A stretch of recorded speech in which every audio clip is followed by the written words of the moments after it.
Okay, hello everyone. Thank you so much for joining us. This is Kylie Brabs, and she is an EMT here in Florida, and she's going to join us today to talk a little bit about homelessness. Yes. So, the first question that I have for you is, what are some of the segments of the homeless population as you've observed it in the field? I know that you get a really great, first-hand experience with them. Right. And by segments, you mean exactly like their groupings, their cliques, Yeah. correct?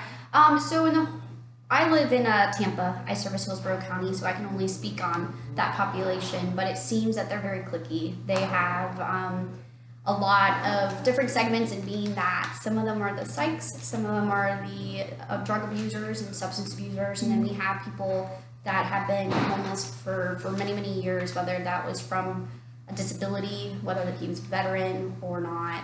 There's people living with a lot of chronic pain, and it seems that these people that have chronic pain start to drift into the substance abuser side, and so they kind of take them in because no one else does. Wow, chronic pain. Could you expound upon that a bit? Chronic pain is just people, some people obviously have been injured, whether it was from war or whether it was just something that they've always had. It seems that there's people that just have what we call idiopathic. There's really no reason for it, but there's a lot of people who have that. And with the recent substance abuse going on, the people that are now turning and helping them out are the ones that are pretty much the reason that they can't get the pain management that they need. And so they kind of go hand in hand, but these chronic pain people, they are unable to work because they live in so much pain. That is unbelievable. That's not something I can imagine. No. Yeah. And you spoke a little bit about the homeless population that are veterans. Right. Interesting. So I did a little bit of research, and it said that about 11% at least of our homeless population are veterans, though it's impossible for us to calculate because how do you track down an entire population that isn't tracked down? A lot of them don't want to be tracked down. They like living in their camps, and sometimes they get pretty mad when government intervenes. Just because they're so scared to be displaced. They already feel displaced enough, and so when someone comes in and says, oh, this is our park, you can't be here, now they feel like they really don't have any value because they can't go anywhere. And government intervention has definitely become an issue. We have a series of laws here in Florida and in many other places that have sort of been routed towards shifting and even detracting from the quality of life of the homeless population. One such law actually here in Florida says that you are not allowed to feed more than, I believe it is 5 homeless people at a time. Yeah. It makes it illegal. So in the news, you might have heard of a gentleman who was arrested. A 90-year-old war veteran was arrested for feeding the homeless in the honor of his late wife. I mean, one of those things alone is enough. Right, and in Florida, I know on my partner and I in our ambulance, we know how brutal Florida weather is. Like, it's so hot. We tend to bring water bottles, little nutrient bars. You see heat stroke often? Heat exhaustion, yes. Heat stroke, not too often. Okay. Well, that's good. At least maybe they're getting water. Exactly. I guess that's not technically feeding them, is it? Better than nothing. Yeah. Okay. So some of the politics you have seen in hospitals, the field, with the police, or observed that deal with the homeless population, just some that stand out to you, really poignant facts. Police know where the populations are. They often recognize groups. They know their nicknames. I've run multiple calls that, it's like, oh, it's just, I don't know how to an example, but it's just Littlefinger doing this again. He's drunk. He's drunk every single weekend. His wife isn't letting him back in. Like, they just know the story behind these people because we run them that often. So it'll be like, yeah, Littlefinger, he likes to go to Tampa General because that's where his wife will pick him up, and they'll give him a taxi voucher, and whatever it ends up being. But as far as hospital side, they pick up very quickly, and I love nurses and I love hospitals and doctors and stuff, but they get frustrated. They don't see the conditions that we bring them from. They don't understand our side of things, so we bring in someone who stinks and they've got to get them a hospital gown, and we bring in someone who's very drunk and obnoxious and is now pulled from an environment that they're used to, and now they're thrown in here. And nurses just, sometimes they just fall into like, oh, they just want to get out of the heat, or oh, they just want to get out of the cold, or they're just hungry. And it's like, we just get used to making excuses for it, but a lot of these people are just really chronically sick. Yeah, okay. And so when we look at assistance for the homeless, what are some of the requirements that they lack when seeking help? Well, I've actually seen this in my current hometown. I live in between Tampa and Orlando, and recently we've become like a lot more real estate in the last 5 years, all these new restaurants, and we have a huge drunk homeless population downtown, or as we call it in EMS, ETOH. So basically this group is wandering down these streets. They get a lot of people calling in and being like, hey, this person is wandering and it's causing a problem. So how my government has dealt with it is to pick all these people up. They've taken away what they refer to as Talbot House, which is where they lived and where they got food and all this. They've taken it, and now they're trying to throw it into another city because they feel as if it is affecting my city's potential for growth.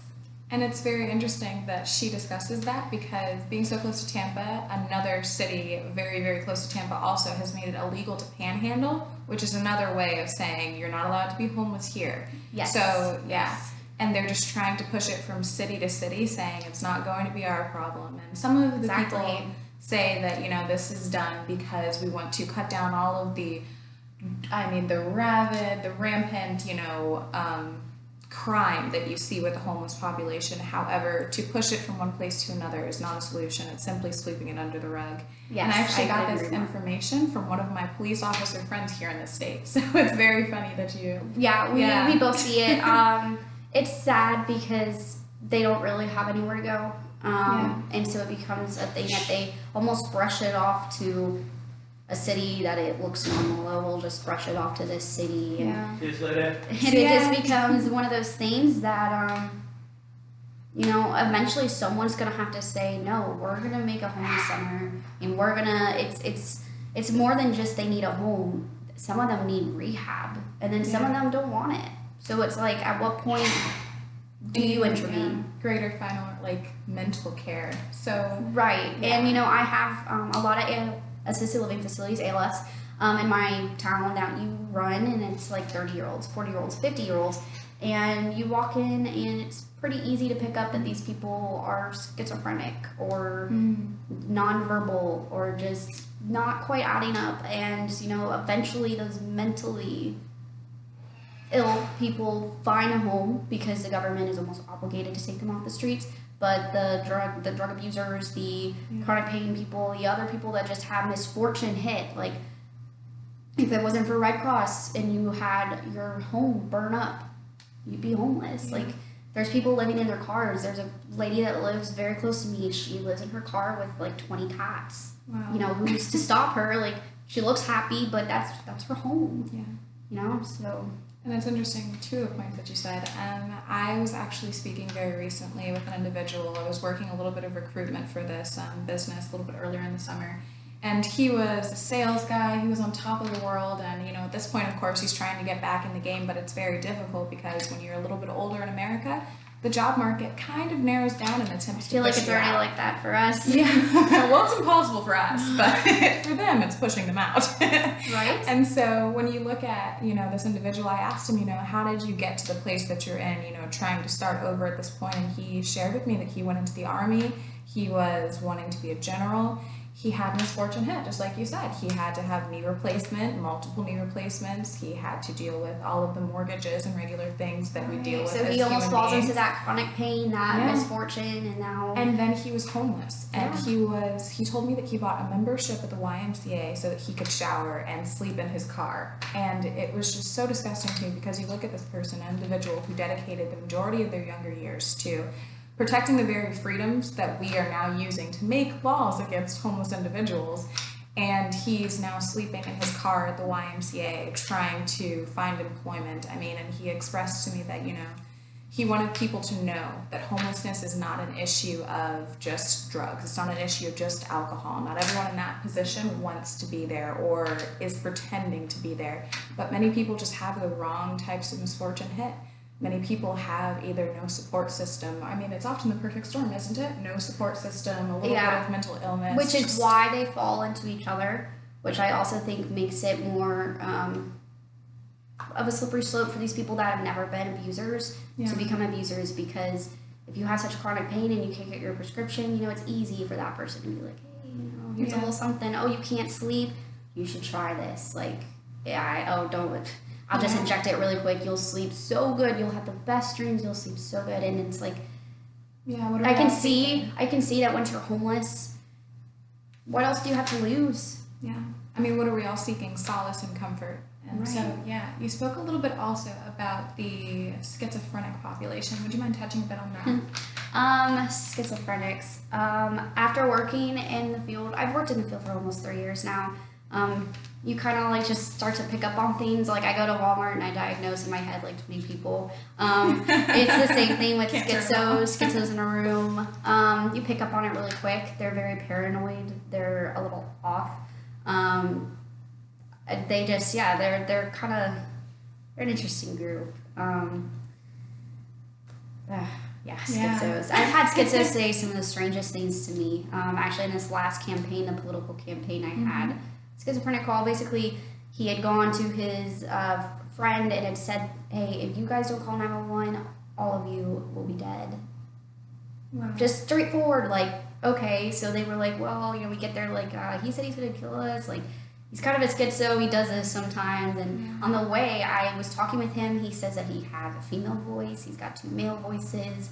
And then he said something that's just stuck. It's so strange. But he started talking about the political campaign, which at this point it was Trump versus Hillary. And he had told me, he's like, I've got a solution. Easy thing to fix. And I was like, okay, you know, we're riding to the ambulance. Why not engage it? I was like, okay, so, you know, what's your idea? And he goes, well, we take Melania, we take Bill, we kill them. And then we make Hillary and Trump marry each other. Everyone's happy. And that was his concept of how to fix it. And he wasn't joking. He thought this was a great idea. And I was like, wow, like, that's so smart. You just, you know, I mean, I'm in the back with him. I'm going to humor him. But no, he was, and I was like, wow, that's a really, like, off thought. But he was like, yeah, everyone's happy.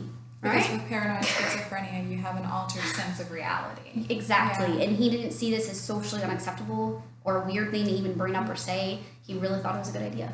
Goodness. And so you said that sometimes, we were talking a little bit about this earlier, and we were discussing how they have like these little camps in which they live in. And you said paranoid schizophrenics are often what? The agitators? Yeah, I think that a lot of times they can get very agitated and they get so paranoid that it just depends on where they are in their cycle. Some of them are medicated and okay, and then others are not that. And I just find, you know, I've been to these homeless camps on calls, and they've got like weird things outside their tents, like voodoo skeletons, and they've got all these like things that they think will keep things in balance for them. Yeah. And they're just socially and realistically not there. If you ever get the chance, you should look up some of the artwork by schizophrenics. They are just, I think that's super cool. Absolutely. And so if you could say that you had an experience with a homeless person, and in that experience it changed your heart, it changed your mind about homelessness from whatever level of expertise or knowledge you had before that experience, would you be willing to share it? Yes. I'm like trying to think. Yeah. There's so many homeless many.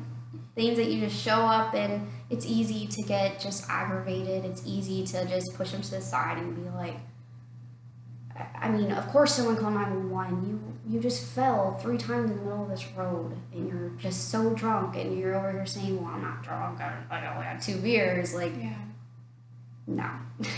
Like, no way. It's easy to get frustrated, but I think for me, things that just have changed, especially recently, is just I've ran a lot of calls with people who were very, very genuine from the homeless population, and they weren't drunk, they weren't anything.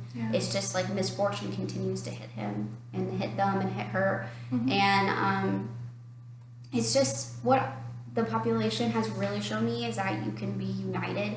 A lot of them understand that they don't need a lot to be happy, and they just have a good sense of realism, and some of them remain optimistic, and I just really like the unity that they have for each other. Like, it's very, like, cutthroat, don't get me wrong. But, you know, I feel like that's what this country needs, especially in this time. It's a little more, yeah, exactly. Like, and that's a lot of homeless people in those concentration camps have done amazing things. Like, they'll make a 3-mile freaking train of wire so they can get electricity. They have a water system. They unite and get a home together so that they can have a base. You know, it's like, it's just very united. So they have resourcefulness and collectivity that we don't have. Right. I don't think I could last a week. I would actually have a heat stroke, not heat exhaustion, heat stroke. That is something. Okay, so I know that we're like winding into the 20-minute mark, and I'm going to just ask you like 1 or 2 more questions because we're gonna edit out some of this. But so for when it comes to what sorts of assistance can you offer with like as an EMT, what would you say you guys can do, and what would you say you wish you could do? We wish we could break the stigma. We try really hard to not, but you have to understand that if you call us at 2 a.m. and it's something silly, we're gonna get irritated. So we wish that we could tell you that. We wish we could break the stigma. We don't want to get mad. We don't want to feel like we've ran little finger 3 times this week. So we try and stay positive. So you've got to work with us too. If you feel like you need our services, try to call us at a good time, and we'll, you know, just kind of, we understand that a lot of you don't have transports. We understand that it's one of those things that you're struggling. I don't judge a lot of EMS people. It's not out of judgment. It's out of frustration. It's out of their own burnoutness. It's not anything like we want to be here. We want to help you. But we also understand that there's not a lot we can do. We can take your story, we can pass it to the staff, we can tell them, hey, I think he needs a mental evaluation as well because he just seems really depressed. I've said that so many times over people that weren't, because there's something that didn't come out and say, oh, I'm depressed, because there's something, what I say, magical about the back of an ambulance. Like, they trust you, you're a stranger to them, but they trust you, the doors are closed, it's just an environment that people spill out their heart. And so I vouch for them, but at the end of the day, I only knew you for 30 minutes. And while I might run you all the time, I can only go so far. I'm a very pre-hospital resource. And so I want to hope that the nurse will get you that psychiatrist to come in. I want to hope that they'll keep you. I want to hope that they'll feed you and warm you and talk with you like I did. Hold your hand through the process, but so I'm only there for such a little short of it, and I feel like these people need so much aftercare that it's sad. And we just end up being that pre-treatment once again for them. So that's what I wish. I wish we could, and it's like that for all of our patients. There's so many calls that I wonder, wow, you know, was that leg broken, or you know, the little things. Did they make it? Like, I wonder that all the time. But with the homeless people, you see them over and over, so you know it's a cycle. Really changed. It's a cycle because once I drop them off and I get that nurse's signature, that's not my person anymore. I'm only their person for 30 minutes, and it's not enough to change a lot. So wow. Well, I mean, of course, just from all of us, I would like to say thank you so much because absolutely. What you guys do is absolutely amazing. I can only imagine what it's like to constantly be in that state of like heightened awareness, where even, you know, when you go to Walmart, you're like, that's schizophrenic. CHF, they need an inhaler. All the time. But EMS is there to make a bad day better for people, and so that's all we can try to do. And I believe that you have. Thank you so much for your time, Kylie. Absolutely. Thank you.